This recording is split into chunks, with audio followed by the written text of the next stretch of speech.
Now, as we mentioned earlier in this bulletin, Donald Trump is on his first foreign trip since becoming president.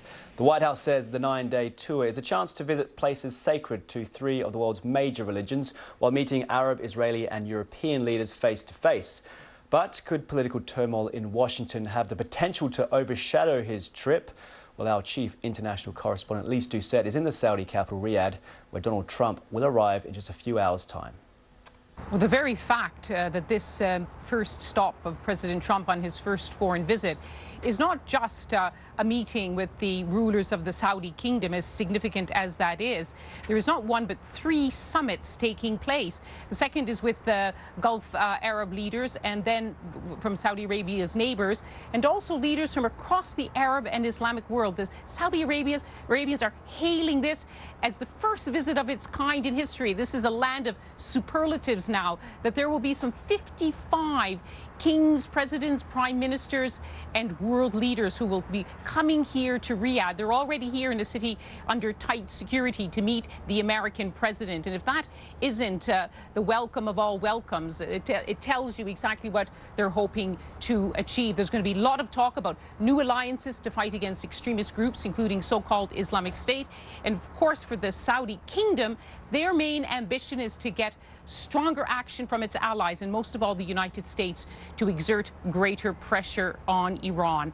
So they are extremely satisfied that they are claiming this honor of being the first stop. So I put it to the foreign minister, Adel Al-Jubeir, that this was a bit of a diplomatic coup. We believe it's a coup for the world, and it's a coup for peace and coexistence. This is a very powerful message to the Islamic world that America and the West is not your enemy. This is a very powerful message to the West that Islam is not your enemy. This visit will change the discourse and the dialogue between the Islamic world and the West in general, and the US in particular. It will isolate the extremists, whether they be Iran or ISIS or Al-Qaeda, who say that the West is our enemy. It will also push back against those in the West who say Islam is our enemy. So this is a truly historic occasion. Do you think for the administration this will help overcome the suspicions and anger over a travel ban which was widely described as a Muslim ban? I don't believe, I think that the stories about the anger and so forth were exaggerated. The United States took measures to... Many were angry. The countries who were on that travel ban, Saudi Arabia was not, were angry that it was seen as a Muslim ban. Christians were not involved. We can't question the right of the United States or any country in the world to decide who to allow in and who not to allow in, and we can't see any measures as being biased against a particular group or a particular religion.